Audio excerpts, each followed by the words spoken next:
বাঙালি হয়ে থাকার রেলিভেন্স হলো বংহাট। আর আজকে চলে এসছে আমার কাছে বংহাটের শিলনোড়া।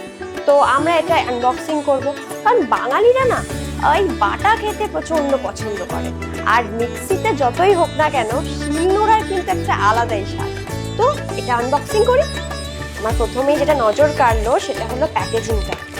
মানে জিনিসটা এত সুন্দর করে প্যাকেজিং করে আনা, ও মা গো কি ভারী এটা। তো এটা দেখে আমার একটা কথাই প্রথমেই মনে পড়ছে, সেটা হলো আমাদের যে কোনো ঠাকুর প্রতিমার পেছনে যে চালা থাকে ঠিক সেরকম।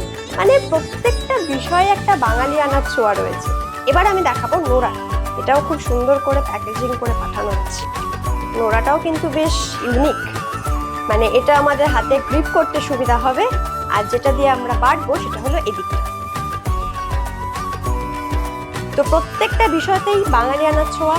আর এই রকম সুন্দর জিনিস যদি আপনারা অর্ডার করতে চান তাহলে অবশ্যই ভিজিট করুন bonghat.com। নিচে তো ডেসক্রিপশনে লিংক দেওয়াই থাকবে, ক্যাপশনে দেওয়া থাকবে। সো আপনারা তাড়াতাড়ি অর্ডার করে ফেলুন।